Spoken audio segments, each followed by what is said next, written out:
Hello, my name is Manuel Garcia, and you're listening to the SEGA Lounge.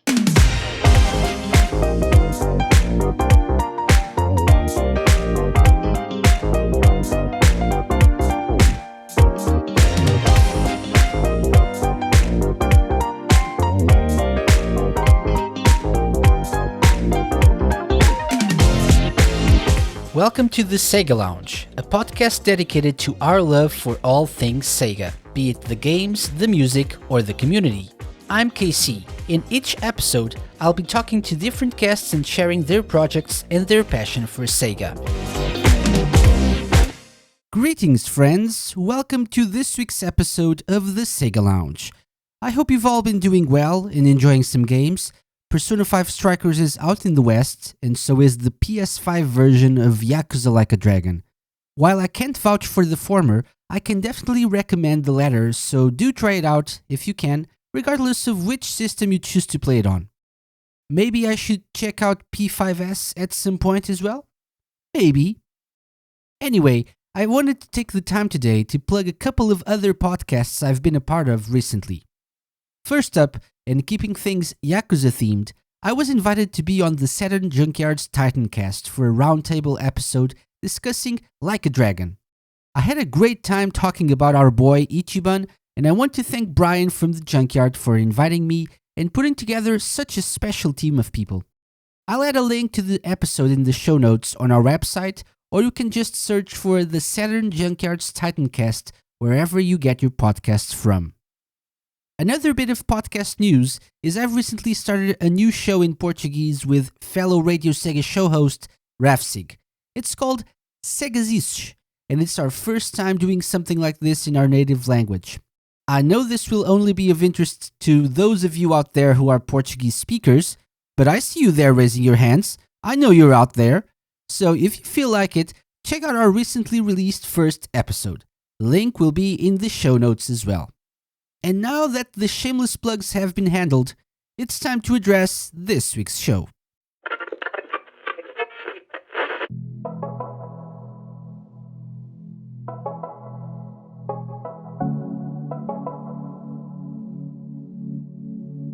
This week, it's a pleasure and a privilege to welcome my friend and longtime collaborator, Manuel García Melgar, to the SEGA Lounge. I first got in touch with Manuel, formerly known as Kopke, when he was associated with the Sega Nerds. I knew he was an extremely talented man and asked him to work on some RadioSEGA projects. This was the beginning of a long and still standing collaboration not just between the two of us, but between Manuel and the station. He designed all art assets for the SEGA Lounge, including the infamous seal of approval, but most importantly I think he is a massive Sega fan whose story you will get to know in a few moments. Ladies and gentlemen, the magnificent Manuel García Melgar.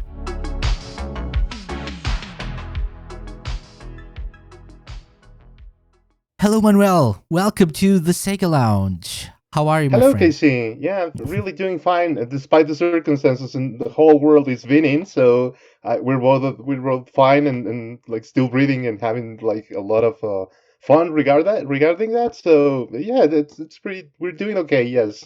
Yes, awesome. Yeah, so it's a pleasure to have you on the show. For people not familiar Thanks for with inviting me. you, Yeah.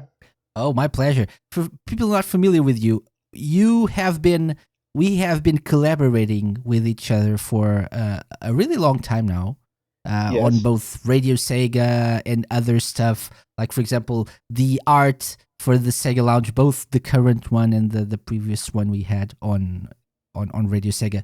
You did that. Nowadays you do most artwork for Radio Sega as well. So you're a very talented person. Thank and, you. and it's very, very nice to have you on the show finally to talk a little bit Thanks for more inviting about, me. Yes. yeah, and talk about more about what you enjoy about video games and Sega as well. So let's start with just that. Let's start with, how did you get into video games? And not just video games in general, but specifically Sega as well. If you would like to tell us a little bit about that, please. Sure. That's a very long story, but here it goes. And also, first and foremost, I want to be to extend a really big thanks to Radio Sega for allowing me to spread my art through your site. And I was really thankful that you invited me the first time to collaborate with your site, and also Viper, who's currently being head of Radio Sega. And I'm really happy that most of my artworks get there. And you guys have been really welcoming to me. So I'm really happy to be like collaborating like that. So now the story goes with video games. It was like my first console was Sega Genesis, and but before that, I was like visiting friends that had Atari 600, 2600, I believe was the name at that time. I also went Mm-hmm. to arcades on around my home, and I was like playing Altered Beast. Actually, one of the first ones was Altered Beast. So we were like at that time, I believe was like 1984, 1985, or no, it was like 1987. Yes, it was 87, and kids were starting to have Nintendos on their homes, and we were like playing at some kids' houses. And it was around 89, I believe. No, it was 89, yes. And we were like, Dad, you're doing okay with lives, and you travel a lot to the United States, so every kid on our neighborhood has like video games, and we don't have one. So what's the deal? Like, do you don't care about us, or what's going on? And, and he was like, okay, uh, I take that to the heart. Like, I'm gonna travel to your states, and I'll see what I can do. He was like that, and we were like, oh, really? And then he came back, and he was like with this big case, travel case, and came back, and he said, well, I went to a store, and it was like I asked for this Nintendo system, but I saw that, and I was like, that looks like a really old computer. And I asked the clerk at the store, like, what's the best thing that you got here instead of this? And he brought me these. So he opened the case, and it was a Sega Genesis there. And I was like, oh, okay, you stepped up. Really well done, Dad. And it was like I remember like it was 89 the day that Genesis launched, and I think it was July, I believe, right? So we had the Genesis around September that year, and we was like, we got a real Model One on the year of the launch, and we had it with Altered Mm-hmm. Beast. And my brother and I was like, "Whoa, you're kidding!" And all the kids in the neighborhood like, "Oh, you got that arcade game at your home, and it's looking like really close to that." And some kids were, "Oh, that's a Sega Genesis! Like your dad loves you because he's getting you like the expensive console." And he was like, "Ah, yeah, yeah, sure, you do." And we were like so proud of it. And at first we were a little bit hesitant, and because we weren't used to have those type of electronics at our home, and we were like doing like this thing from the cartridge, like barely touching the pins. From the console to the cartridge, but then a neighbor came out and like, no, you have to really push it down so the cartridge really makes contact, and we're like, oh, so that's how it was. And stuff like that when we were just kids at that time. And it was like, oh, I really enjoyed Sega because of that. It was some kind of weird connection because we weren't very close with our dad, and Mm-hmm. that one was one of the few things that was like, oh, he really cares about us, and sometimes in his own weird way. And that console made a really weird connection with me, Mm-hmm. from the family point, and also from the point that Nintendo at the time was like the status quo, and this thing was like something way different, uh, like really betting to be different in its own way and with its own limited resources. It was like the underdog, and I was really always pushing for the underdogs. And that really resonated with me and Sega. It was like being really creative with a being very, very different. And that was something that I always pushed for. And I had that connection with that company from then on. I actually Mm-hmm. had a Master System way after I had the Sega Genesis.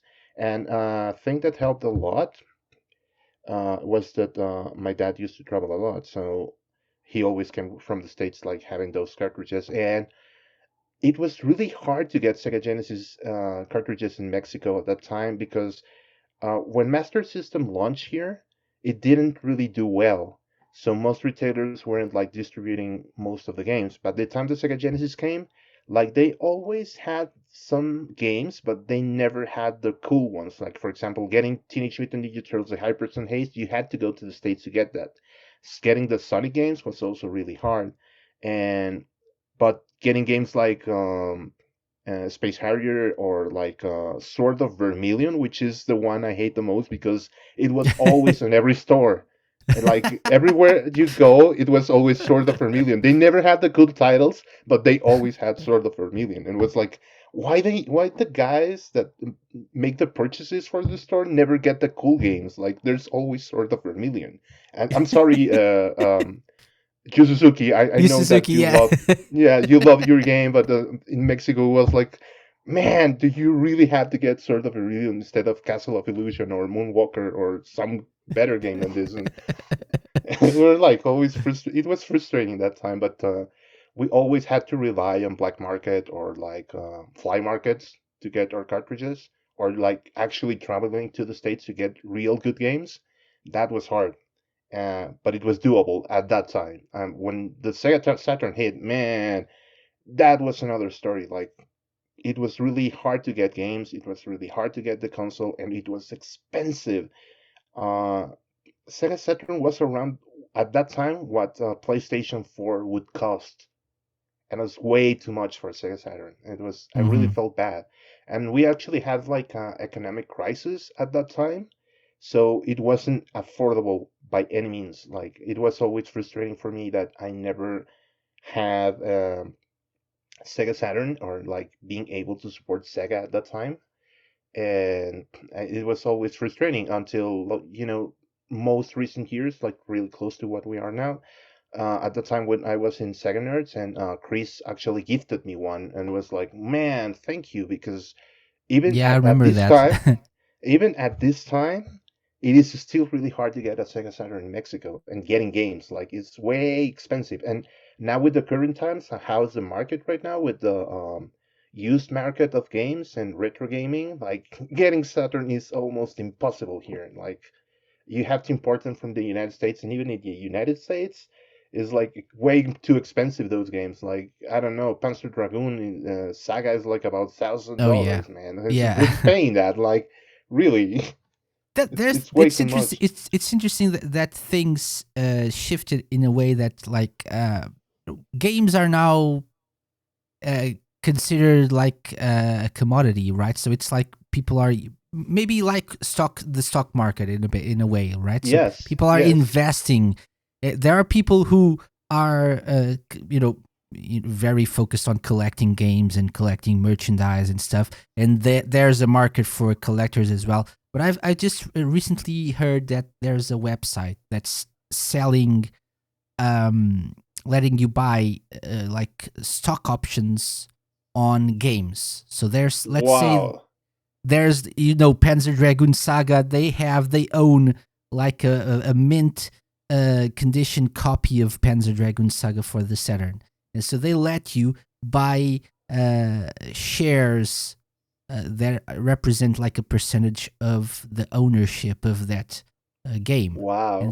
and so there's the market, the collector market Crazier goes up and times. down, and your shares, rise or fall according to the market. So that's crazy, crazy. Yeah, that's crazy. Like the GameStop situation all over again. Like, wow.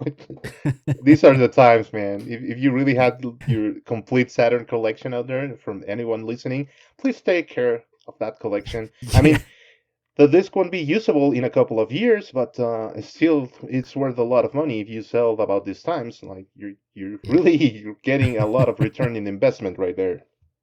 Who would have known? Even Dreamcast games, some Dreamcast games are really expensive right now. Hmm. Hmm. Others, Sega Genesis games. So if you were like us, that you were about able to buy some of these at its time on its time, man, you really have resting those games and really valuing a lot of money. Who would have Hmm. known? Like I Yeah. wasn't even aware. Like at that time, I remember I had this game. It's Magical Quest. It's this TurboGrafx 16 game. Like at that time, I bought it on a Toys R Us, and it was like $7, $9 in a discount bin.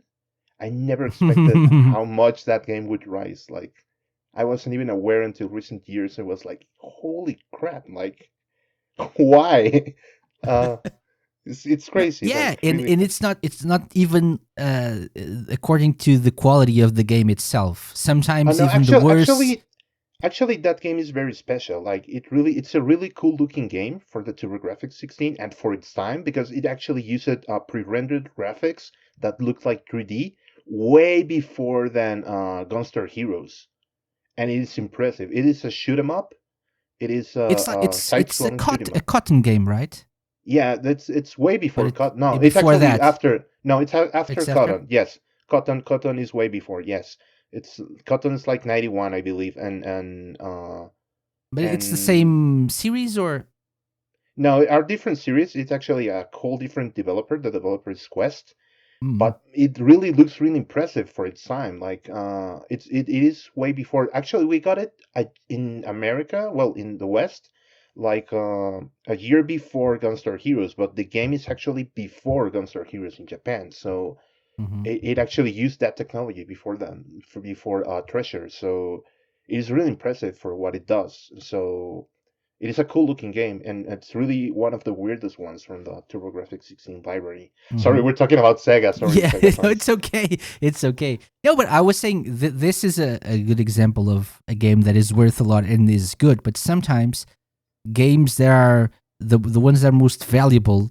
in terms of of the collector's market are not the best ones. Are just the more rare Yes, ones. The rarer yeah, a game is, or or the weirder weird a game is, circumstances, or or weird yes. circumstances that got it there. For example, this Hello Kitty game that sits on the Wii U. It is currently the most expensive Wii U game on the market. It's really weird how that happened. It's just like why, but I mean, there are some games like you go like, well, this is reasonable because it is a really cool game, and it's really weird that there were many copies and people really love this game. For example, Musha or Panzer Dragon Saga. Like, it Mhm. is reasonable that these games are really expensive, but there are some other games just like Hello Kitty on the Wii U. It's like why, but that's how people go. So, I mean, I don't know. Why Actually. not? It's Hello Kitty. Yeah, you Hello Kitty collectors are really weird. Okay, so I actually interrupted you. You were talking about the Saturn. Did you end up getting a Dreamcast at launch? Yes, I actually got a Dreamcast at launch, and it was actually a thing about that actually resonated with my dad again, and he was like taking us on a trip, my brother and I, and we went to the States, and we went to Texas and buy stuff, and like doing mall with him. It was like a road trip. Like I think he tried to reconnect with us. And but the time we were returning to Mexico, he was like, we were like, wait a minute, that's not the way to Mexico. We're going to the west.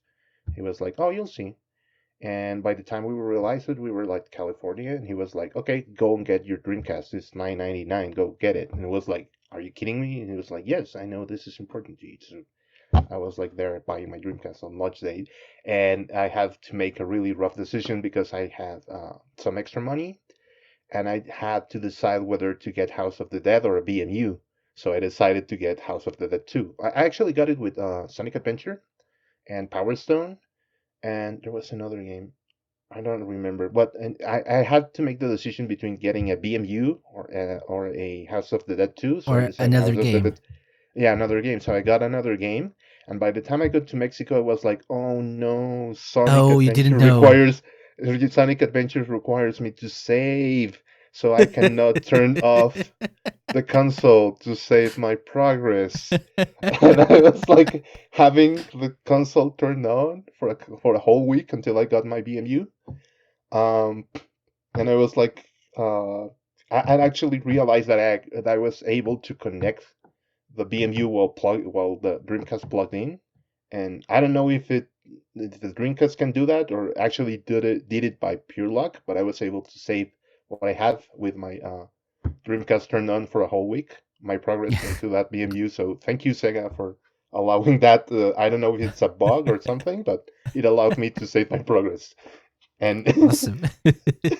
thank you, thank you, Yuji Naka, wherever you are.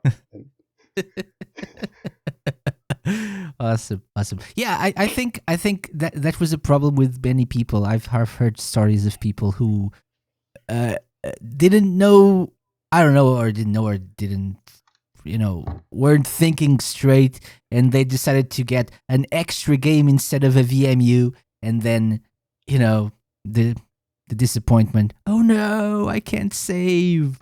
I need a VMU to save. Yeah, but Yeah, sometimes you can sacrifice that. For example, House of the Dead is like it's okay if I cannot save because it's mostly an arcade game.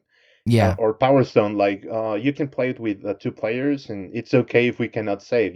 That's okay. Even in Marvel versus Capcom, it's fun to get all the characters again. But in those cases where it is a long story game like Sonic Adventure, yes. yeah, you're screwed if you don't have a VMU. That's amazing. That's amazing. Okay, so you've been a Sega fan for most of your life now, right? Yeah, What about other? So we all know, unfortunately, the Dreamcast was the last hardware that yeah, that was a home really console. sad day. Yeah.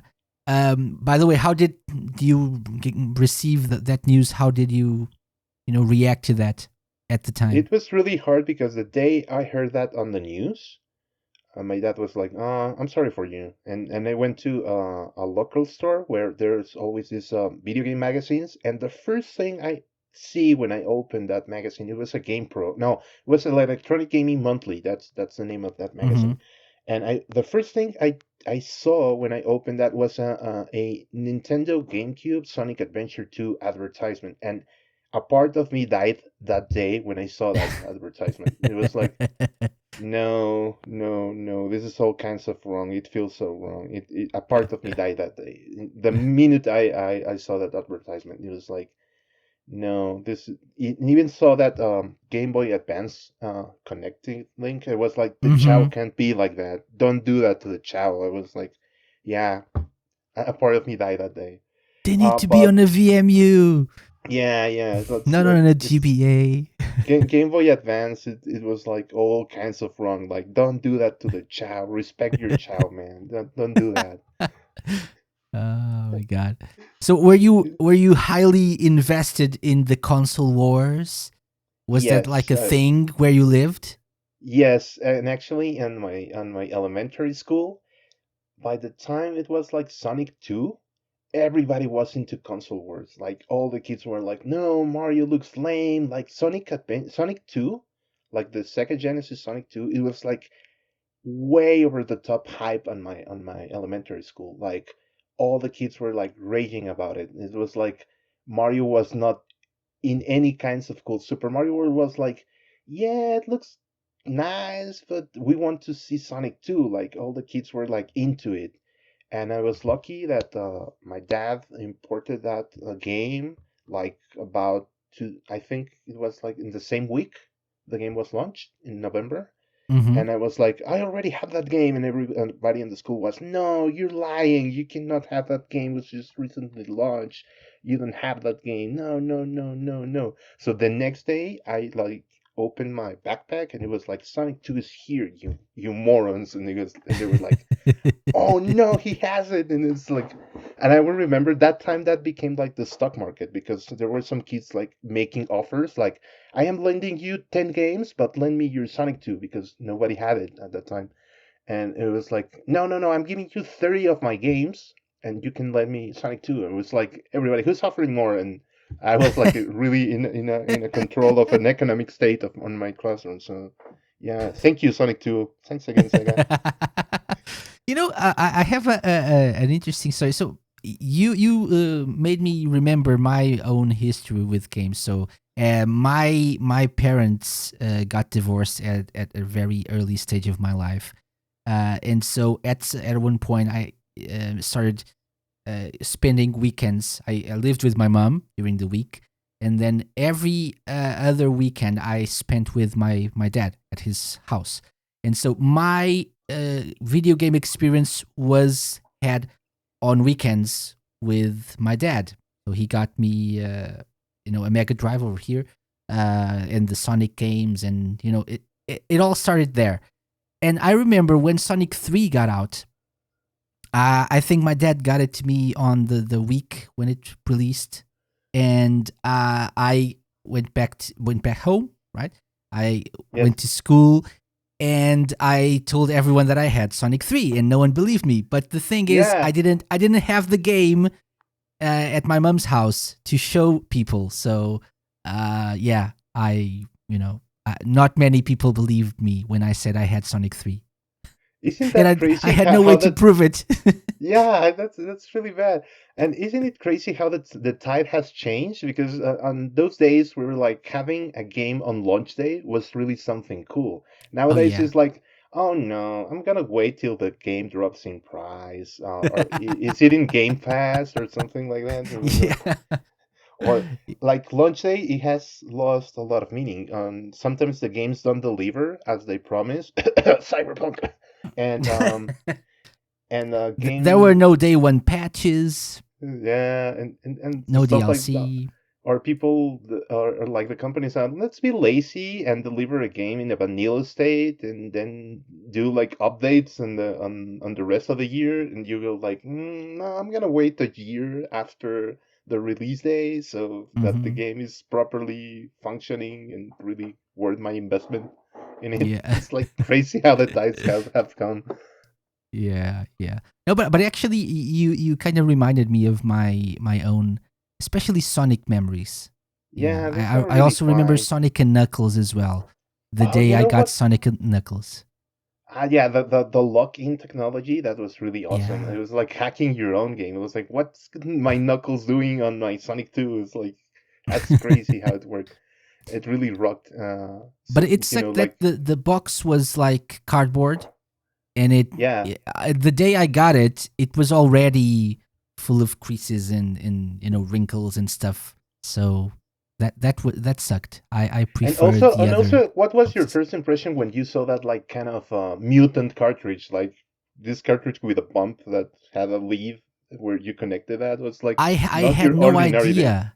I had no idea what that was for because I I don't think I at the time uh I remember having lots of video game magazines before that, but at that particular time I don't think I was reading any video game magazines regularly, so I didn't know. I knew the game was coming out. I didn't know when, and I didn't know what it did. So I only found out after I read the manual. Or I It mean, was maybe the crazy. It box was said crazy. it. I don't know. For me it was like, oh man, do you have to connect your other games with this, or with, yeah, does the game run without it? And I had to test it out. I was immediately connecting that to my Sega Genesis and it was like, oh, it works without the cartridge over in the top of that. Like, it is crazy. And at that time we never in Mexico we didn't have the Tower of Power joke. So Oh I yeah. only realized that you can do that whole tower process until years later. So it was crazy. Did you And also, try locking it in with other games, other non-Sonic games? Because yes, I yes, did. yes, yes, I did. I was like, yeah, I had to try it on. Like, dude, can I have Sonic or Knuckles in another games? I was like crazy with that. And unluckily, it wasn't. No, Sonic doesn't appear in Space Harrier or No. Altered Beast, but at No. least it works with Sonic 2. Yeah, I tried Sonic 1 and it didn't work. I was only a little bit disappointed in that, but Yeah, you was had it? blue sphere instead of like endless blue sphere instead of I wanted Knuckles in Sonic 1 as well, but Yeah, you only had like those bonus stages, loads and loads of bonus stages instead. and that It game was was nice. hard. I mean, for its time, it was like, man, they really made it harder for me to play this, and because Sonic 2 was alright, it was like really fun and easy to go, but Sonic 3 they really stepped a ladder in terms of how hard it was to beat the game. It really was kind of a challenge for me, and Hmm. especially the last stages in Knuckles was way harder for me. Like, it was like, okay, they're stepping up. They're really making up to the name of Sega, because Sega always had this image about games being harder than most Super Nintendo games, and it was like, yeah, they're stepping up the challenge. And also, I want to say something, another anecdote regarding to the elementary school. Like, one cool gadget that was used from Sega was the Game Gear. At that time, when we were in elementary school, we had World Cup, and there was no way you can watch the World Cup in your classroom. So the Sega Game Gear had a TV tuner, and Yeah, most yeah. of the kids in the classroom had the Sega Game Gear and the TV tuner, and we were like listening to the class, but also having under the desk the Game Gear with the TV tuner, and we were like go like screaming inside. And sometimes the teacher like realized some of us were doing that and confiscated the Game Gears, and that was fun and really playing with danger at the same time. I mean, if you're listening from the United States, maybe this doesn't mean something to you, but for the rest of the world, it was like this really rocked, like having been able to do that. Like, Yeah. The World Cup what? is a big thing. Yes. Yeah, really big, big, big, big thing. Like, That's true. Okay, that's fun. and That's fun. The Mexico games were always in the morning, and it was United States '94 that World Cup, and Oh, or it was it France '98? I don't remember, but there was one. I think it was just United probably States '94. 94. Yeah, Yeah, yeah, probably. United States '94. Yes, yes, yes, because there was Game Gear was at the time, Yeah. and all the Mexico games were in the morning, and we always had to do that on class. Like everybody was like, "Yeah, that's what Game Gears are for. Like, let's use that." Awesome. Imagine having that problem today. You wouldn't. You have your Yeah, phones. Kids no, you have your all have phones. them phones, and they can watch whatever they want online and stuff. So yeah. And we also have pirate streams and people, like having those games on your phone with live real-time streaming. And the phone Yeah. is easier to disguise in a classroom, so you don't Yeah. have that problem anymore. At that time, imagine something as big as a Game Gear, like under your desk, trying to hide that. You had to use your jacket over that, like if you were really having like cold on your classroom, so the people, oh no, he doesn't want to get sick. But underneath your jacket, you were using your Game Gear and the disc, so it was And really fun. And this was in the summer, so it was probably hot. So yeah, yeah, you had to that deal way. with it. Why And why are you wearing a jacket, Manuel? yeah, yeah, yeah, Oh, yeah, it's so cold in here. yeah, yeah. The classroom is cold, but it's hot outside. Yeah, yeah, but it's this, it's a soccer fever. You don't want to Yes, get that. I am sick with the soccer fever. Awesome, awesome. So let's say you had a gun to your head and you had to choose your Oh favorite no. Sega game of all time. Oh no. That's really hard. Or it's not a gun, it's just like a baseball bat, and you It's can it's have a top it's three. a Dreamcast. It's a Dreamcast gun, right? So The Dreamcast gun, yes. oh man, it's really Maybe top hard three or because top five, so you can have more well, options. Res is one of them, Hmm. definitively. That game really changed the panorama of how I perceive games. It's like the day I played Res, it was like, oh, games can be art too. And it was like, yeah, this is a game changer for me. So Res is definitely one of them. Another one would be, I think, Shenmue. Yeah, it's mostly Dreamcast era. I think they really went wild with creativity on that era. Hmm. And another game would be, oh man, there's so many. Uh, uh, no, I cannot choose. You're making me doing something. So, but when you think of like games that left a mark on you, Oh, Sega there are a lot. games, So like a Sonic few that 2. like maybe you associate them with different stages in your life, for example. Well, Sonic 2 because definitely because it rocked my life at that time. Like it really made me a popular kid in the school. Uh, and it was actually a really cool game. I really loved that part when I was used to for Sonic games to be like a straight up level after level after level. But when you reach for the last levels and then this Tails comes in the tornado, it was like, why is Sonic changing to cinematic stuff? And it was like, oh, that's neat. And then going to the Dead Egg, it was like that Star Wars reference and having like a whole final boss on the space. That was really cool. So it really left an impression on me. Also, Panorama Cotton, which was a Japanese Mega Drive game. At that time in Mexico, since it was really hard to import games or from the United States, there were some black market dealers that sold you this thing called the Mega Key, which was an Hmm. enabler that allowed you to bypass and connect Japanese games and into the Western Mega Drive, well, Genesis. So some of them imported Japanese games. So I had this Mega Key and Panorama Cotton. That game was really impressive for its time, like doing this upscaling and doing it at the high speed. It was like really impressive, and it came with a mug. It was like really odd, like this having like collector's edition day one and in the 90s, like when we like the ones we have now.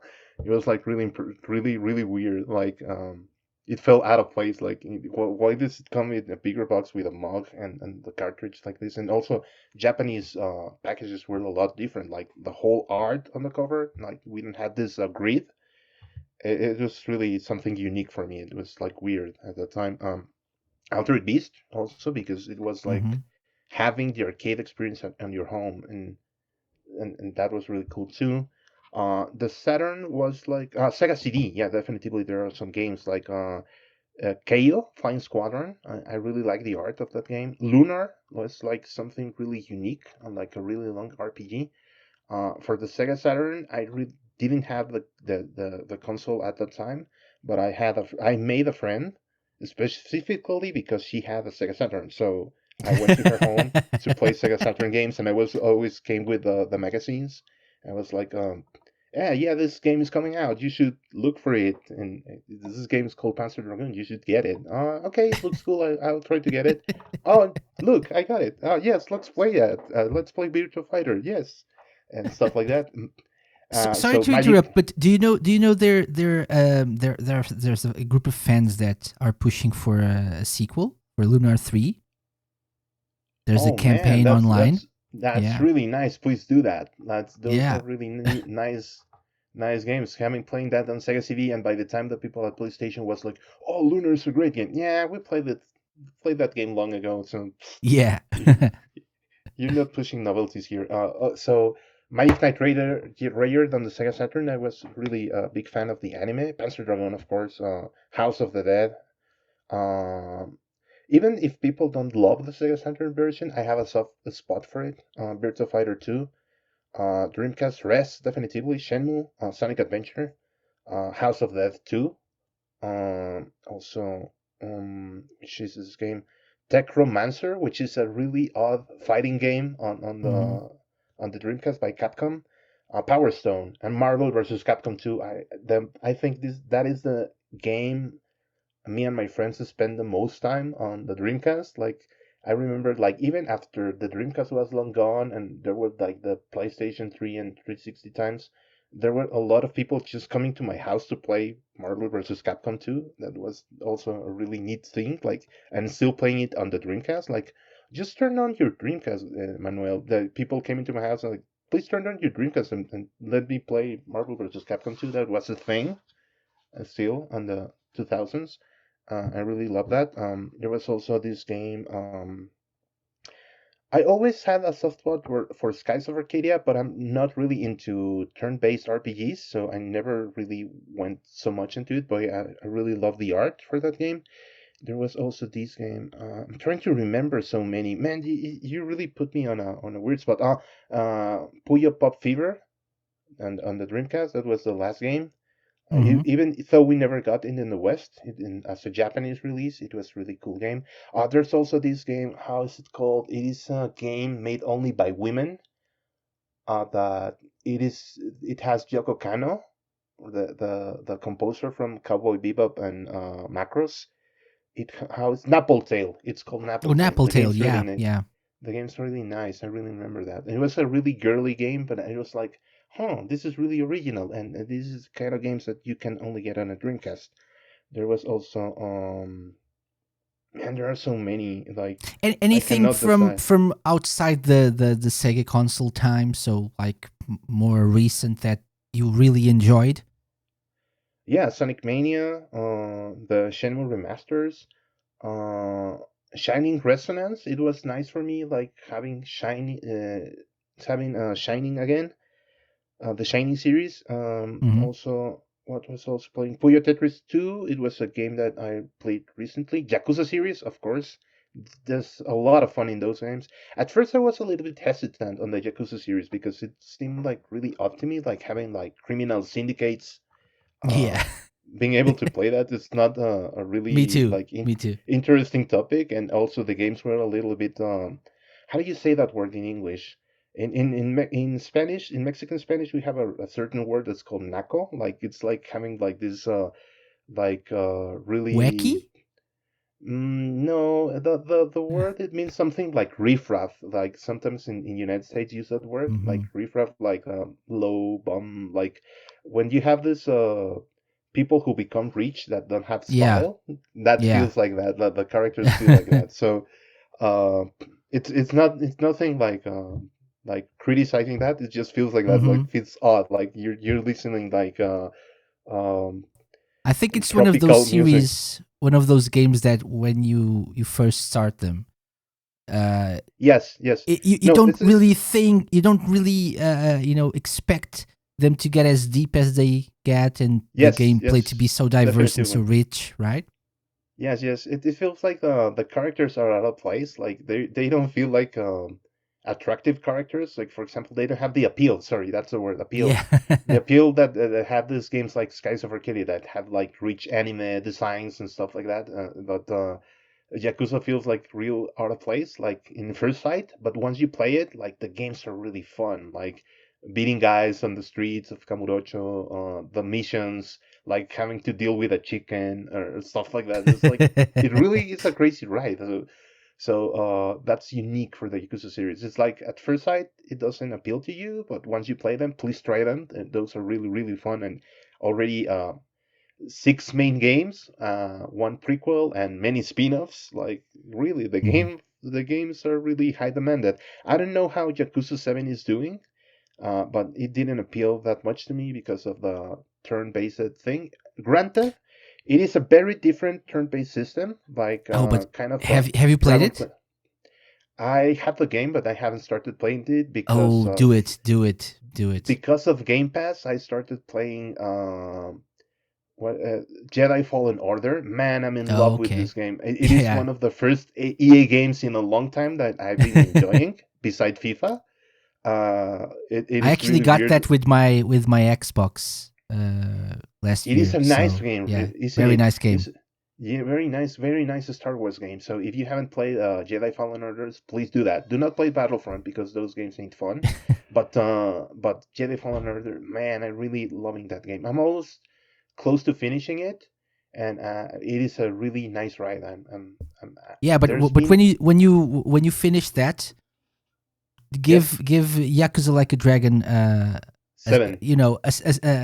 yeah, give it a chance at least. Try it at least, because Yes, I I tried it. think I actually downloaded the demo, the Japanese demo before the release of the game, and I was like, oh, it is interesting what they're doing. It also has the Yakuza fun on the missions, also the weird dialogues and stuff like that. I actually noticed that. It was fun, but my inner self was like trying to deny that because of the turn-based system. It was like, I am so against those type of systems. Even if I make some concessions for the series like Shining or Dragon Quest, because those are Dragon Quest and Shining, and there's no way I cannot play that.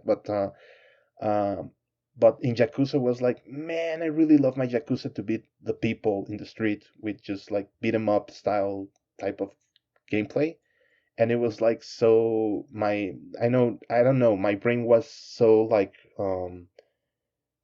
rejecting that idea, like yes, yes.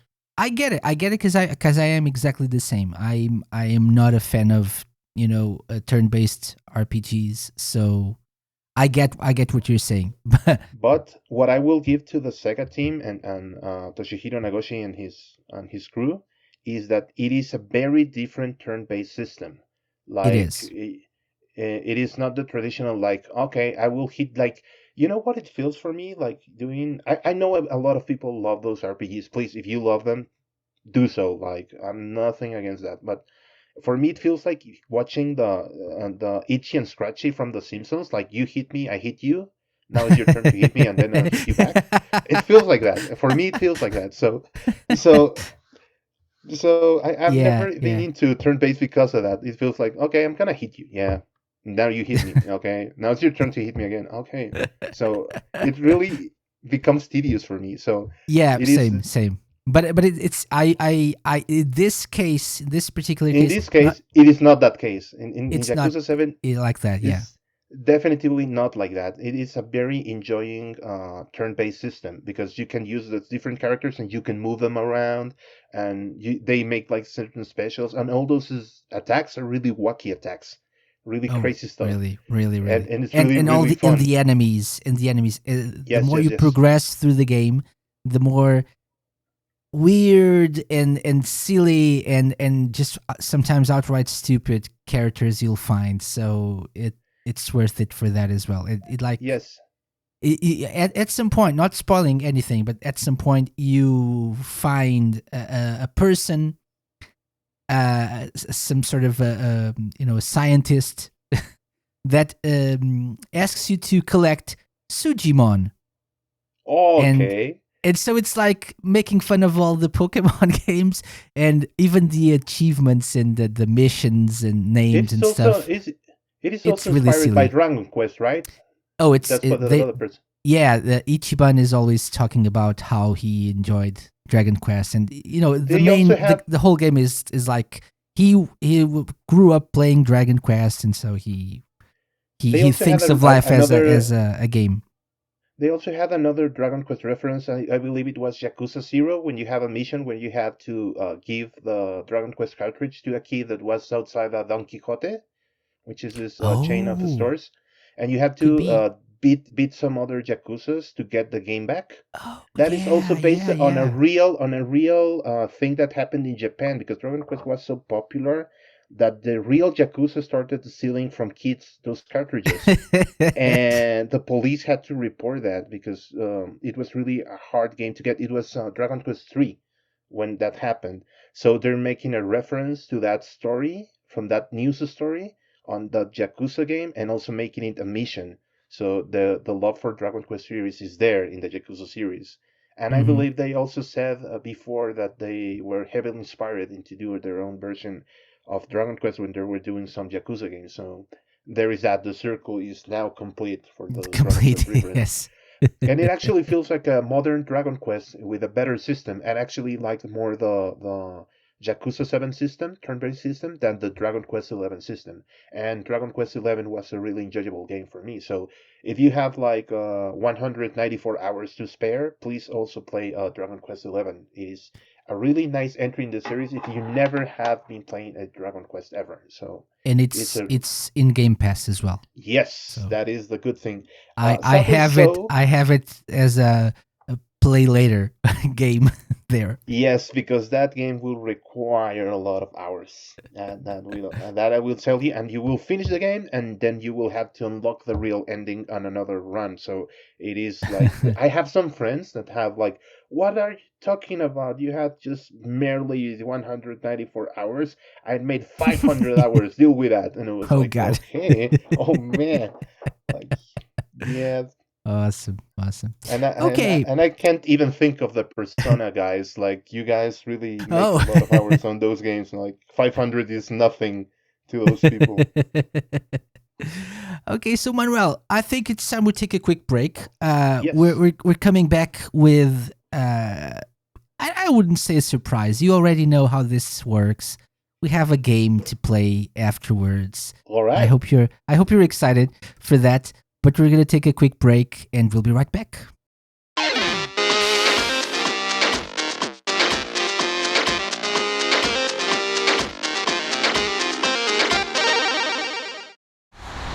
Life in this world can be hectic.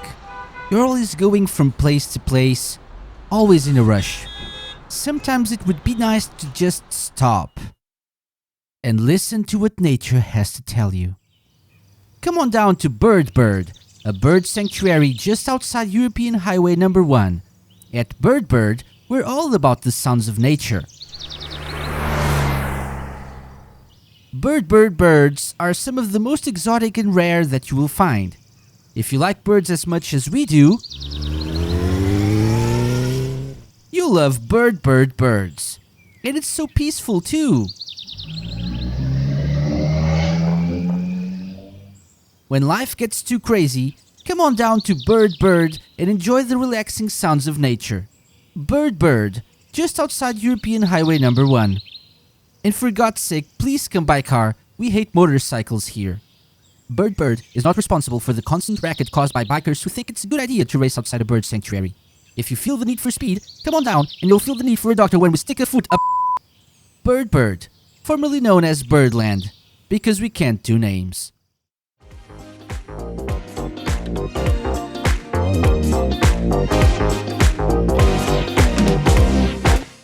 Welcome back, Manuel. How are you?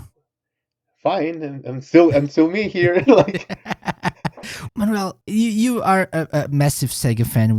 Everyone, I think, already understands that after the conversation that we just had.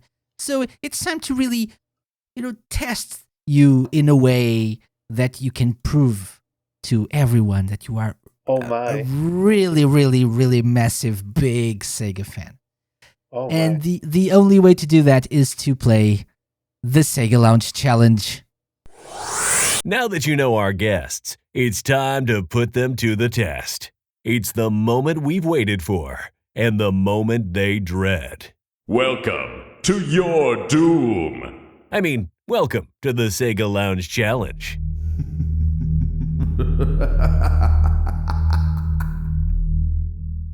oh my. So this week's SEGA Lounge Challenge, I've done this with a few guests already, so it's the ultimate SEGA Lounge Challenge, the ultimate Sega fan challenge. In this kind of challenge, you can get up to 20 points. No one has done that yet, so if you can do it, you'll be the first one. But what I require of you is to just get 10 points, at least 10. I think that's what every massive Sega fan should get, 10 points. I'll do my best to save my honor, yes.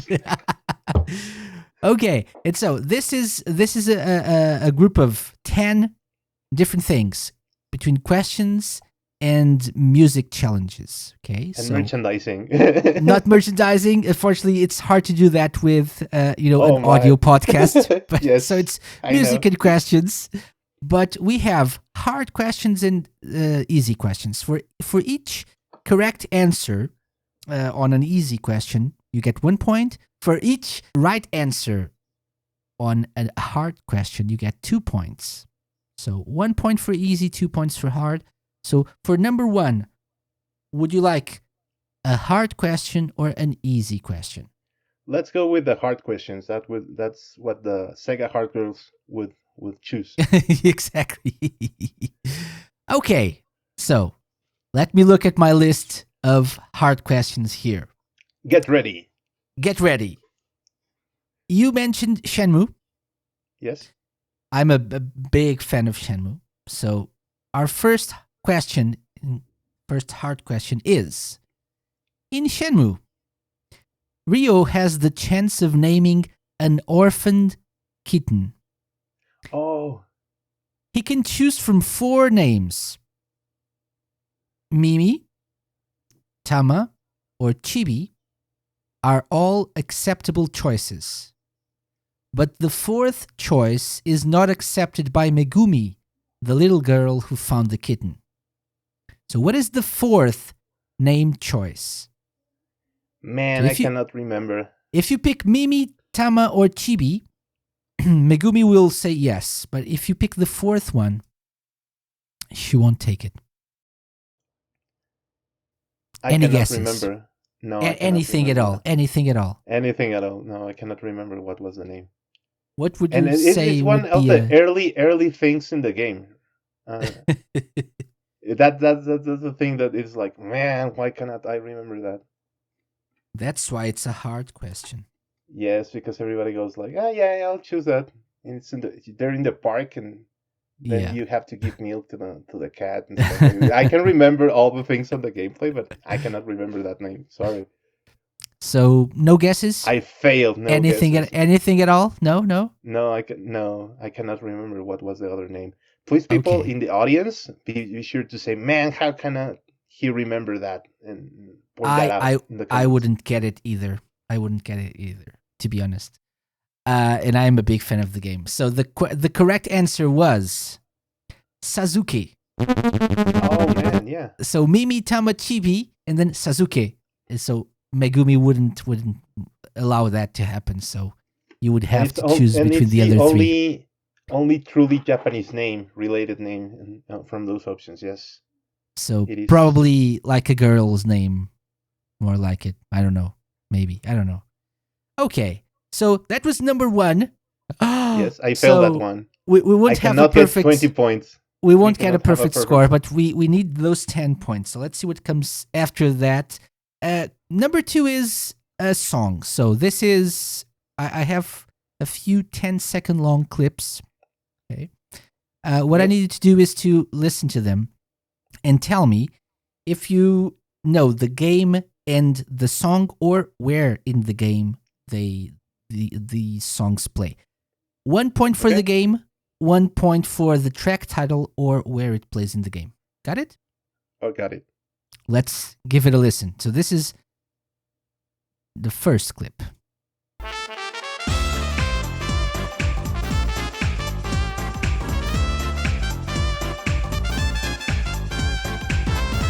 Ah, yes. Sonic Mania. So the game would be Sonic Mania? Is that what you're Yes. saying? Yes. Any guesses as where in the game this plays, or what stage, or I whatever? cannot remember the name of the stage, but I remember that was Sonic Mania. It is that Studiopolis zone, I believe it's called. So your answer is Sonic Mania and Studiopolis Zone? Yes, I think it's called like that level. That Are you has sure? yes, I'm sure. Final answer? Yes, final answer, yes. I remember that part because I was like heavily listening to that soundtrack. I believe it's in that part. Yes. No backing. Manuel, Yes. your answer is... Well, let's start by the game. Let's start with the game. The game is indeed Sonic Mania, so 1 point. Good job. Good job. Uh-huh. The track title is Rogue's Gallery. That's Okay. the name of the song. It plays during Mirage Saloon Zone Act 2. Ah, yes. The Yes. Western one, yes. Yeah. So, Sorry, guys. 1 point. 1 point. I 1 failed. point. I failed. Okay. No. Yes. We get 1 point. It's your first point, so this is a very important moment. Okay. Yes. Let's keep going. Question 3. It is a question. So, hard question, easy question. Which one? Hard question. Let's go with the hard ones, yes. Ooh. Okay. So, let's go with this one. In the Fantasy Zone universe, Yeah. what is the name of Opa Opa's brother? Upa Upa. Evil brother, Upa Upa. So you're saying the brother of Opa Opa is called Upa Upa. Yes. And he also has an evil dad that is the whole villain in one of the games, yes. He doesn't have a nice family, right? So this is your final answer. Yes, yes. No question in your mind. No question in my mind. Yes, I remember that. Oh man, Casey, you make a lot of tense moments with those silences. Your answer is correct, of course. Oopa Oopa. Well done. 2 points. So that's 3 out of What a the bad family required he 10. has. What a bad family history, right? Yes. Poor Opa Opa. Okay. Sibling rivalry. Yes. Okay, so let's go with number 4. Number 4 is another song. So again, same thing. Name 1 point, or game 1 point.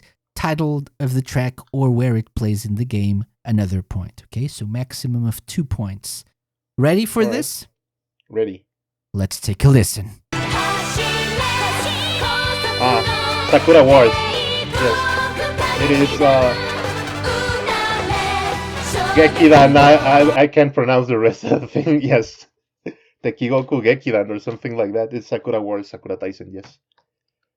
Which Sakura So, Taisen? That would be the hard part because I cannot spot the difference between the arrangements on the first one, the second one, and the third one, but it's definitively not the recent one. I believe it's the first game. Yes, so you're Sakura Wars. saying it's Sakura Wars. Yeah, I need I well, need a Sakura Taisen. specific or Sakura Taisen. I need a specific game though. So would you like to take another listen to the track? Yes. Let's listen to it. 走れ高速の帝国歌劇団うなれ衝撃の Oh my, it is possibly the recent one because it has the chorus on that part. Yes, I believe it's the recent one. Yes, Sakura Wars or I don't Shin know. Sakura Taisen. Shin Sakura Taisen. Yes. Okay, so Kigoku Gekidan or however just you say it. Sorry. so just to make it clear, the game is Shin Sakura Taisen or Sakura Wars in the West. Yes. and the track is Tekigoku Gekidan. I sorry, I'm missing the first part. That is Gekidan, the last part. Or it is calling of the Flower Squad Revu or something like that. okay. So your answer. Let's talk about game first. Yes. It is indeed the most recent Sakura Wars game. So Shin Thank you, Sakura Course. Taisen. Yes. Yes. And then the track is indeed Geki Taikoku Kagekidan or Kagekidan, whatever, Shinshu, which is the Yes. most recent version of this track. So 2 points for you. Yes. That's 5 out of 10. Halfway Yes. there. Halfway there. Halfway there, Okay. Yes. Good job. Good job. Saving grace. Yes. Yes. Okay. Number 5. Another question. Easy or hard? Hard. Let's go with the Hard. Oh, the Yeah, man. The no legend. complaints there. No complaints there. Okay. If I fail, there were hard questions. Yes, so that's No a good excuses. point. That's a good point. Okay. Hard question. Skank Funk. Skank it's Funk. Hideki Naganuma. Yes. So the question is, Skank Funk is the alter ego of which Japanese musician who is popular for Naganuma. working on several Sega franchises, including Sega Rally, Sonic the Hedgehog, and Yakuza? Your answer is? Hideki Naganuma-san. And that is correct. Well done. I Yes. just said the name and you were right. Hideki Naganuma. So yeah, what Yes, could I yes. say? That's it. And he also Good had job. this. He was also providing soundtracks for anime. In particular, one which is called Air Gear, which is also for skaters, and he Yeah. appears in that soundtrack as Skank Funk. And it's Yeah. actually you listen to that, and it's Hideki Naganuma. There is no way Yes. he isn't. Okay, so that's it. So 2 more points. That's 7 out of 10. Yes. Ooh, Yes. so we had a rough start, but we're getting there. Okay, it's time for number 6. Number 6 is another song. So let's take a listen, shall we? We shall. Oh.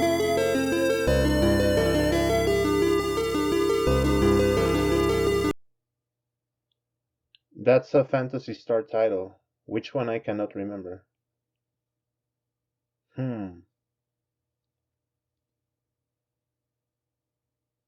I can't remember which one, but it is a Phantasy Star.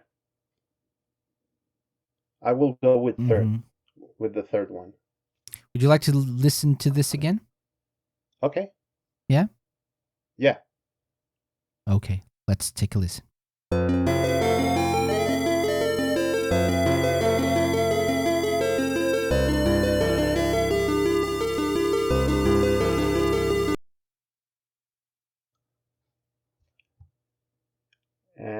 Yeah, I will go with Phantasy Star 3, but I could be wrong. So there we go. Any idea where it plays in the game? Uh, No, I cannot remember. My mind is not making such a flashback, but I will go with the game at least. Yeah. So your answer is Fantasy Star 3. Yes, that is my answer. I could be wrong, though. Please point that out in the comments. He failed that. Did he? Did he? I don't know. Did I? We don't know. I do know. I do know. Yes, you have the questions and the answers, of course. You know. So the track title was, or this is the Water Goddess Mitula track. Oh, Is that a character that you remember from Phantasy Star 3? I believe not. So I think I'm wrong in the game. Okay.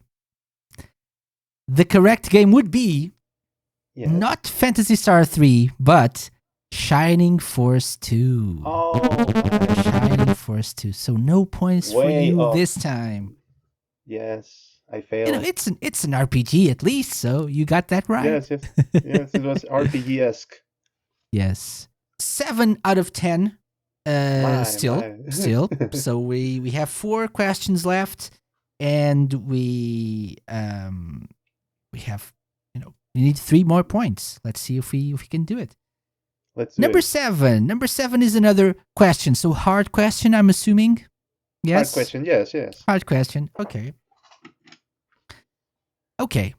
So Sega games ain't easy, so let's we have go to with go this. with hard questions. Jet Set Radio. Okay? Yes. Okay. In Jet Set Radio, what is the name of the gang that runs the Koganicho area of Tokyoto?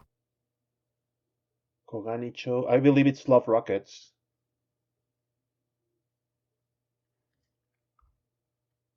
Yes? Final answer? Yeah?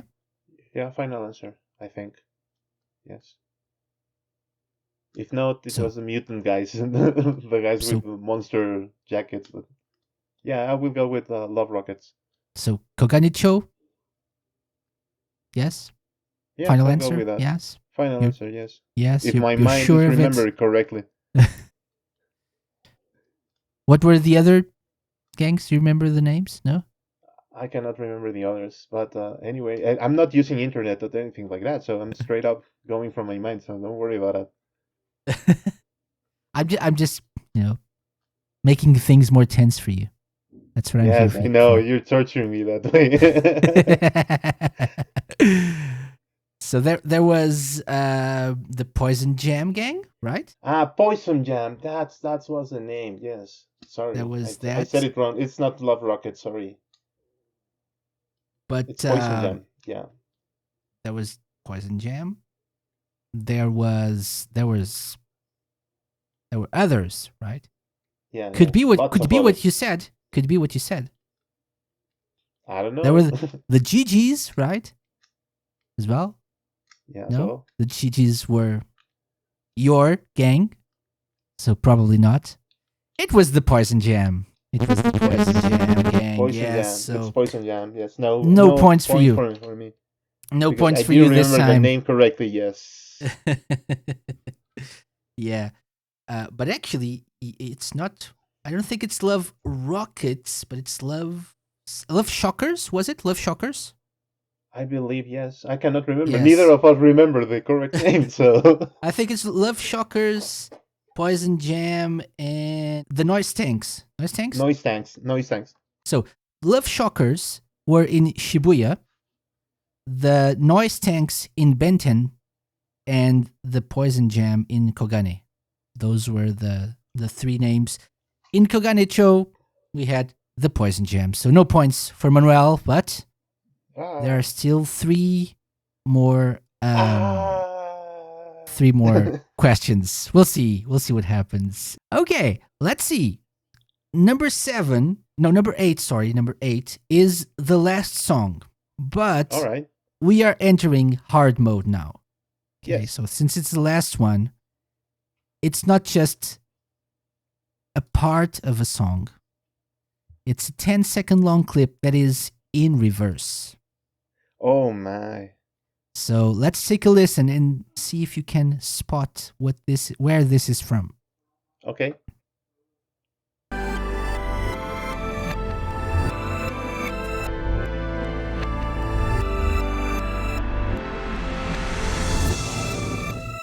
I believe it's the opening theme from Shenmue.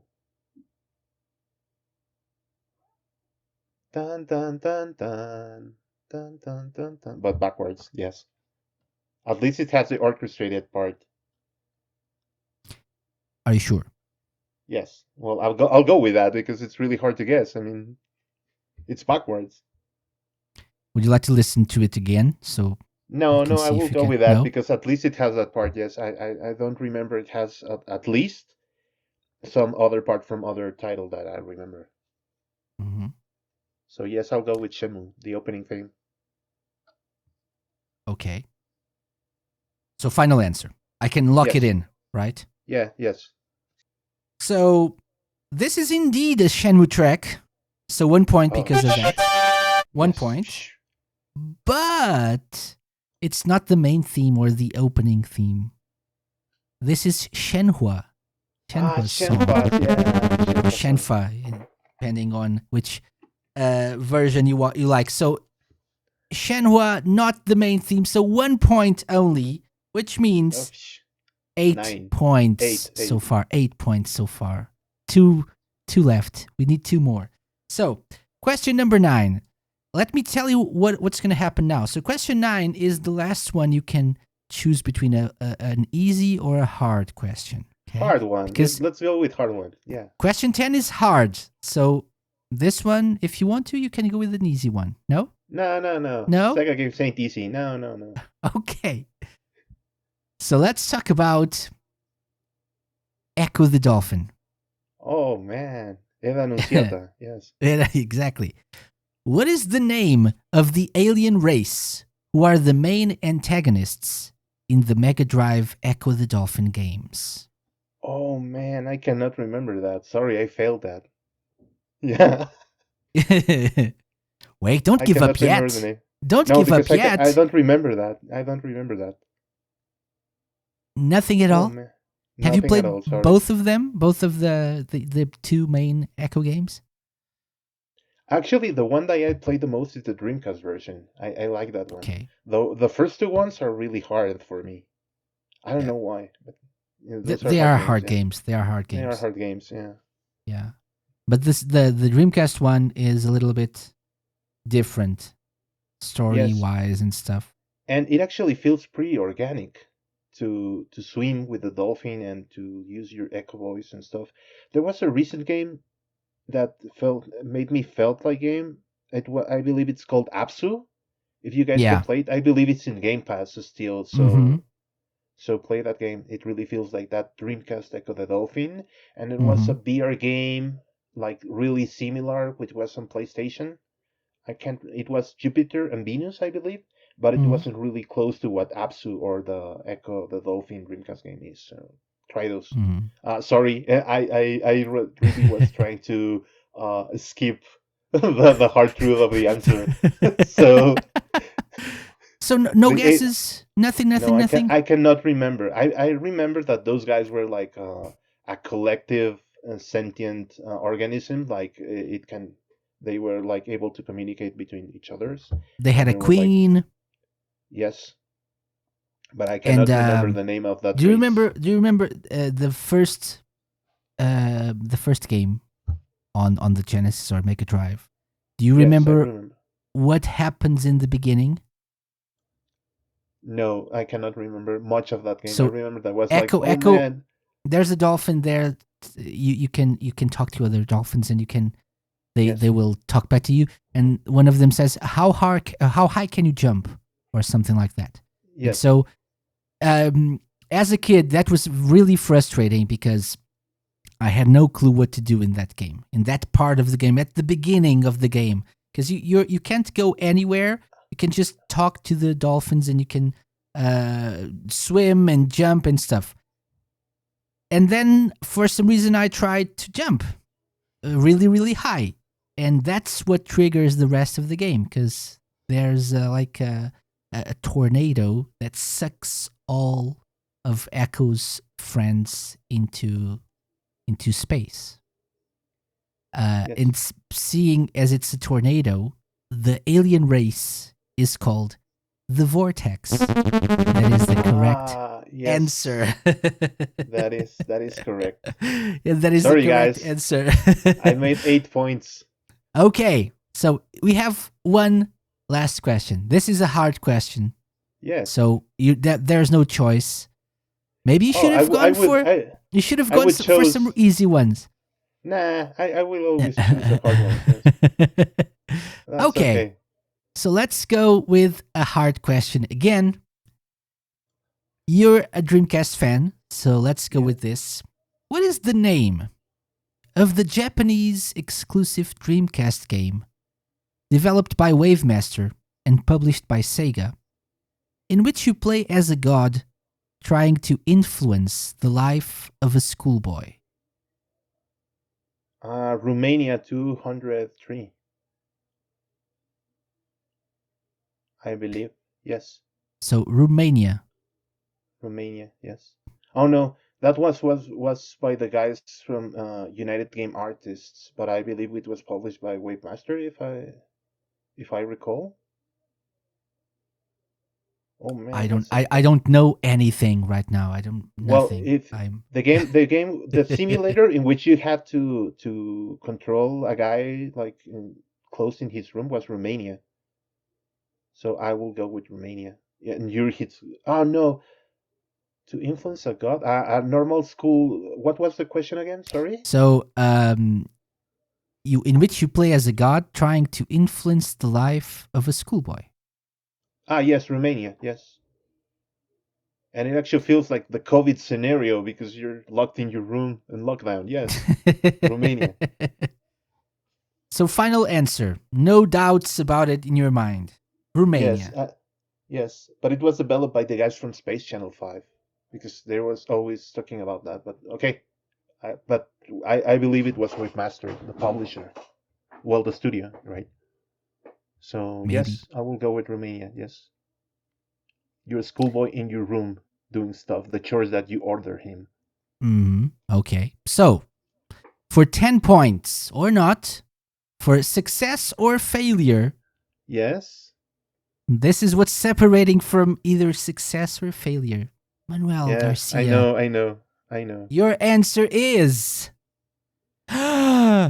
correct. Yes, 2 Yes. points and 10 overall. Well done. Well done. Oh, I made it. Thank you, guys. It was a really tough effort, intense moments, but I believe I went through it. Yes.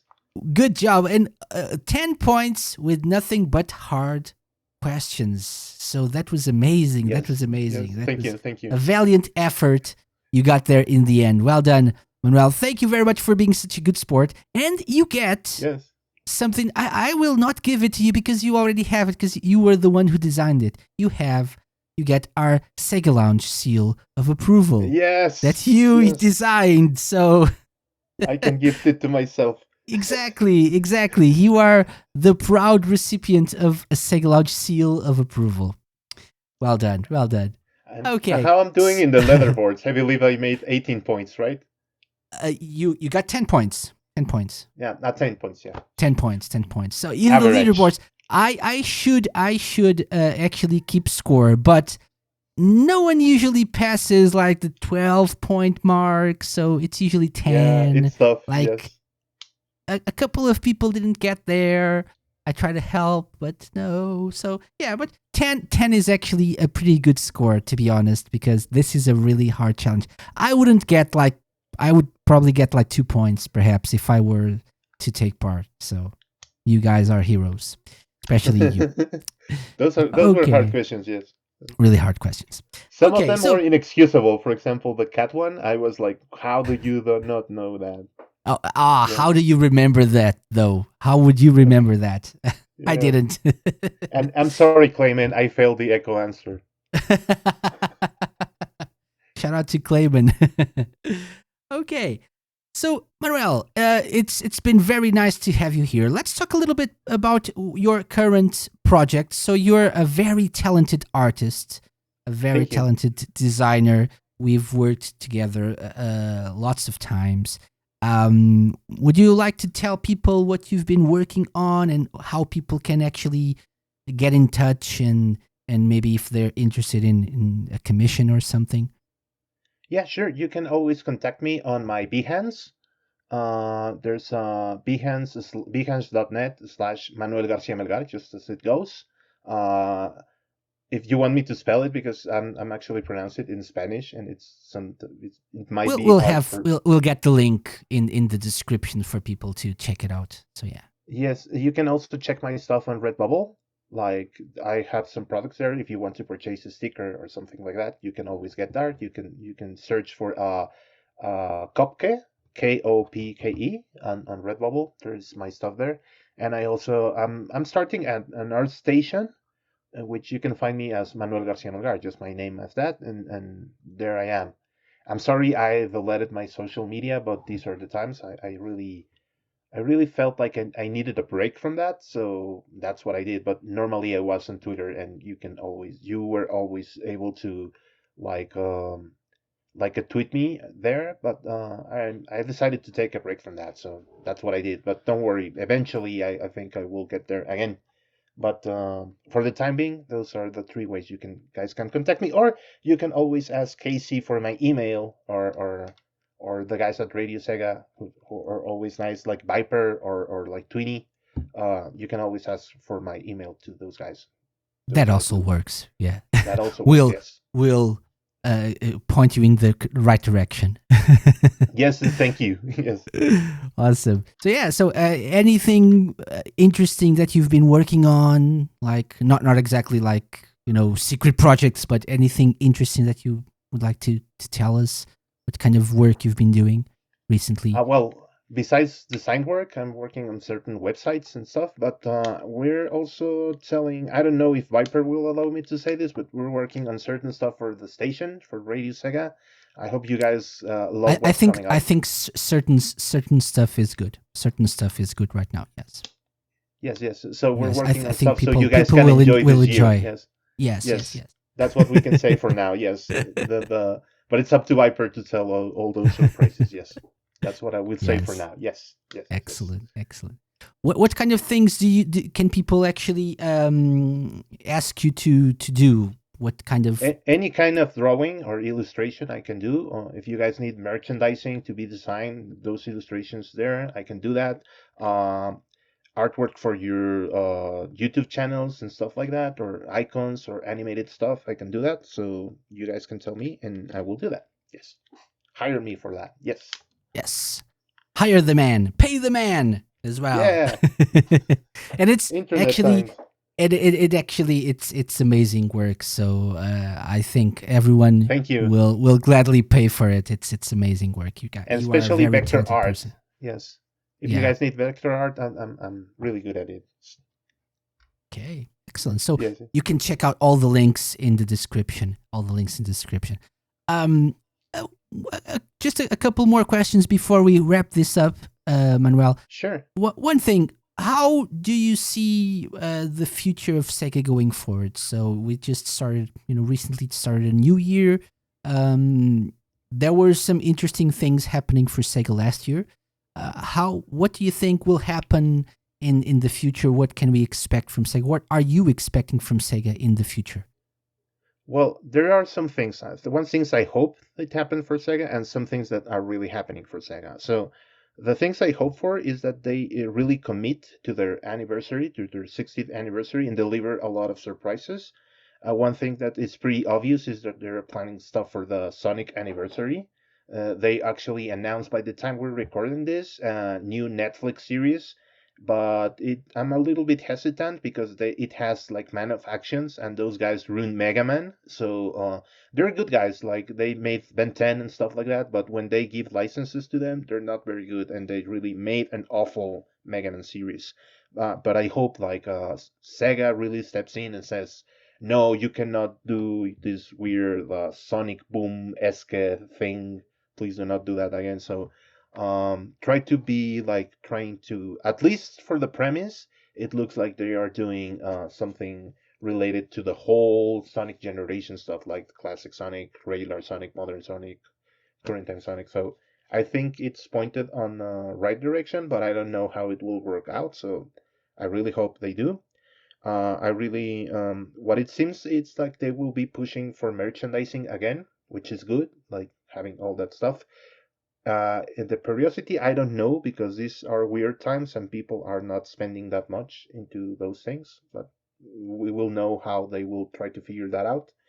As in terms of games, I think they have a lots of delays of what they have been planning to release because of what the current global situation is going on.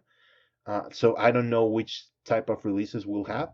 I really hope they focus on more remasters. I really hope they can do stuff like the Skies of Arcadia, which people have been asking for a lot of time. At least that release, I really hope they can deliver. But we don't know because we haven't heard any rumors or stuff like that.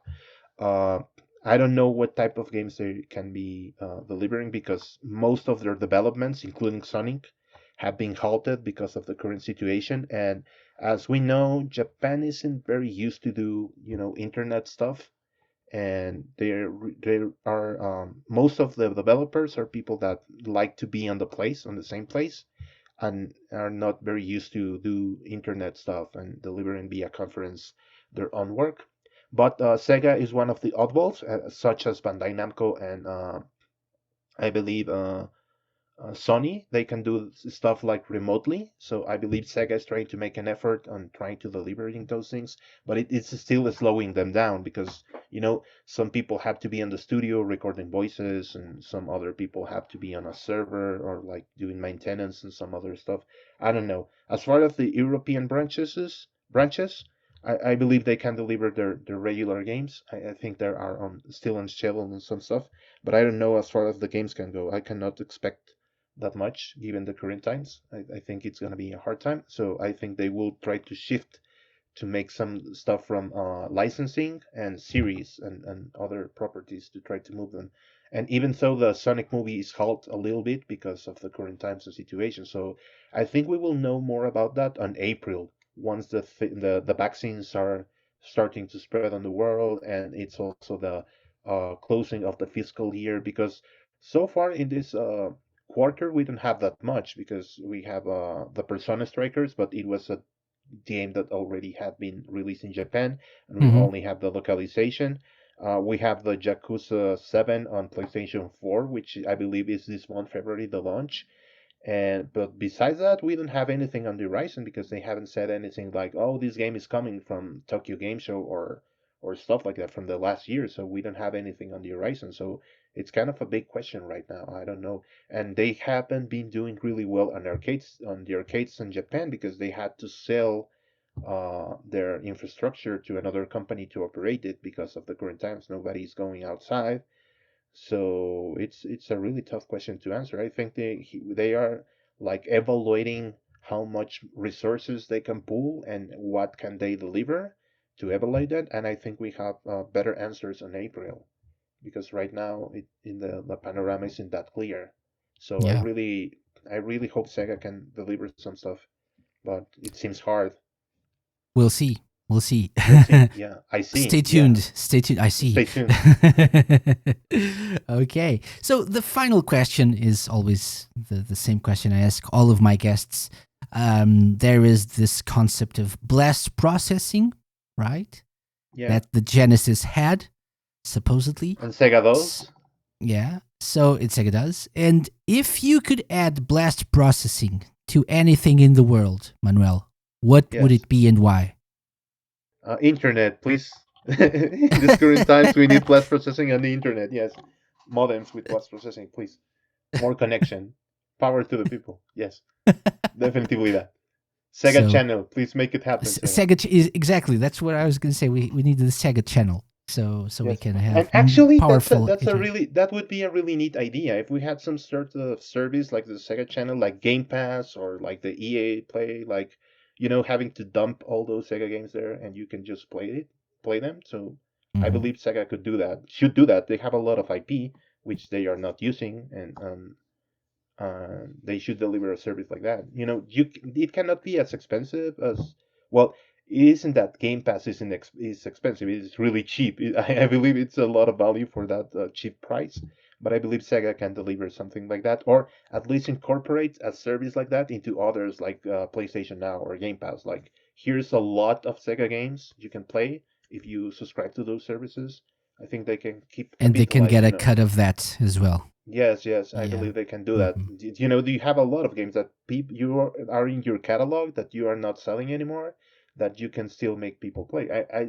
Alien Isolation is in Game Pass, which is nice, but I believe they can also, add some stuff like Shining Resonance, which people haven't played enough. I believe it didn't do that well in terms of sales. Uh, and they can also, place stuff like what was this game? Binary Domain. Please make it Oh, backwards that's compatible Sega. amazing.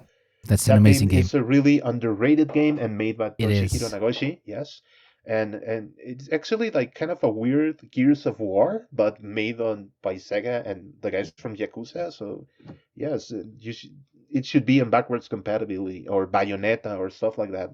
That people already have those games, but it is nice that to for those games to be in that service so people can try them out, or people that are not Hmm. used to play those games can actually play those. So Yeah. I think they can make some kind of revenue, some kind of money from establishing Hmm. a service like that. Or Sega Ages, please. Sega, stop doing that exclusive thing. That like making such good ports like Sega Ages, like Nintendo Switch exclusive. Man, that I think those projects have a lot of passion and a lot of love, but making those platform exclusive, it's always what kills them in the end. We had this Sega Ages 2500, which were like really Yeah. original, PS2. but they're PS2 Japanese exclusive. So how do you expect to people appreciate those remasters or like M2 ported thing if you guys make it like really niche stuff? Like it really doesn't make the thing grow. And the thing that it is pursued with making this type of remasters is like making people to know these games. And if you make those things exclusive, you make it niche, and it defeats the purpose. So I Hmm. believe this Sega Ages collection should be on all platforms, so all people can experience those type of treatment for those type of games. Like I think they are in the wrong if they keep making that approach. No wonder why those projects always came to an end, because they don't make enough money. It's because they don't make them available enough for all people to experience. If this type of remasters, I'm not complaining that we always have these collections, but we always have the same collection. I mean, we need Sega Ages on all platforms to so people don't get bored of having always the same collection on always the same platforms and always the same 40 games. Um, I think they should like try to make an effort Yeah, on delivering in with Sega Ages, with the 3D classics, they went a little bit, you know, uh, uh, over the top. Yes, and over the expectations as well. There are some arcade games, some games that are usually not part of collections, yes, and with added features as well. So that the added features and the quality of the ports themselves and the added features are what differentiates these projects from the Sonic collection, Sonic Mega collections, and not Sonic Mega collection, Sonic Mega Drive collection. That's it. That's it. Or the ones that are on Steam and stuff. So these definitely should be on all platforms if possible. yes. I totally Because agree. these are really passionate projects that the customer really values. But if not every person or not every fan has all the consoles, so if you make it platform exclusive, I'm not gonna buy that specific platform just for a single port. Yeah, right. So Hmm. it is a really close-minded approach if you keep doing that. You have to deliver the best you got on the most available platforms you can, because that way people really start to value these things. And making it niche, you're just making it for a couple of people. So Hmm. that's not a really Smart move. thoughtful approach. Yeah, that's not a smart move. Yeah. So And maybe, please try to maybe. deliver more remasters. We really hope Model 2 and Dreamcast stuff gets delivered more often. The Shenmue approach was nice, but we need more of those titles. Can you imagine another Dreamcast collection, like having games like Res, we already have that one Yeah, in Res terms of is Res easy Infinite, enough. yes, easy Hmm. enough, yes. But stuff like Skies of Arcadia, Napple Tale, stuff that Sega owns that it's not doing anything with it. So I think they should deliver. I don't see Nepal Tail happening, to be honest, but Skies of Arcadia, I can see why not, to be Yes, honest. do Yeah. that. Like, Yes. and you still have most of the people from the original team that are doing Valkyria Chronicles right now. So instead of making do the same old Valkyria Chronicles again, you can make them do Skies of Arcadia, even a remaster or a new entry. You can always do that. Mhm. Yes, the Sakura Wars approach was nice. It was like them recognizing that they have a valuable IP and they can deliver it again.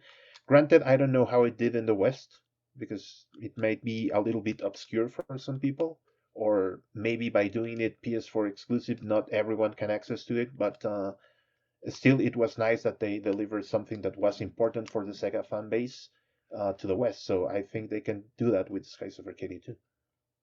Hmm. Yeah, Yes, yes. definitely. We'll see. We'll see what happens. Okay, Manuel, thank you very much for joining me. This has been very, very fun.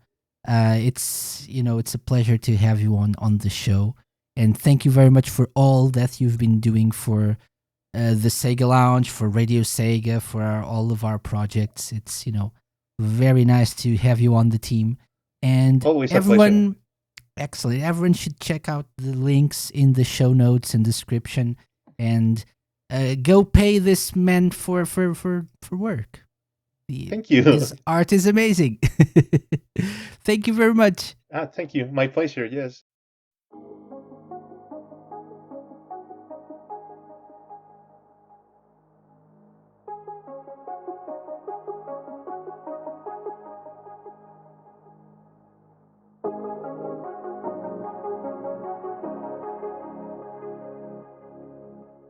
The brilliant Manuel García Melgar, everyone, our go-to art guy. Now that you know him better, please join me in thanking him for his amazing work over the years, including the 15th anniversary design you can see on Radio Sega's website. And that's not all that he's working on, so stay tuned for more amazing art from Manuel. If you're in need of some designs, he really is your guy, so get in touch with him and tell him you came from me. He'll give you the TSL discount. I'm kidding. There is no TSL discount. Anyway, thanks again to Manuel for coming on the show. Links for where you can find him will be in the description. Just in case you somehow missed it, and because it's important, I wanted to quickly mention last week's show with Becky Frost and Mark Saville of Special Effect. Special Effect do an amazing job helping people to play video games, so if you missed our chat, please go back and listen to it and learn more about this amazing charity. On a related note, last week's Game Blast 21 event was a success, with everyone involved raising over £220,000. That includes over £1,700 raised by Team Radio Sega, of which I was a part of. Amazing! Even though the event is over, you can still donate at thesegalounge.com/gameblast. Thank you very much. And that's about it for this week's episode. Next week, I'll be talking to a community musician. Which one? You'll have to tune in to find out. Until then, if you enjoyed the show and aren't subscribed to the podcast yet, please do so using your usual podcast service. You can also leave us a positive review. One way you can do that is by going to thesegalounge.com/rate. Another way you can help us out is by spreading the word and telling other Sega-minded people about how great, I hope, the show is. Thank you so much for listening. Be safe out there and try to enjoy yourself and keep it easy in these crazy times. Don't be so hard on yourself. Have a fantastic week, and I'll see you next time. Bye-bye. The Sega Lounge, hosted by me, KC, and part of Radio Sega's network of live shows and podcasts. Theme song and incidental music by OSC. Find them at opussciencecollective.bandcamp.com. Got any suggestions? drop me an email to podcast@thesegalounge.com. Follow us on Twitter @thesegalounge and like us at facebook.com/thesegalounge. You can find previous episodes of the show by going to thesegalounge.com and wherever fine podcasts are downloaded.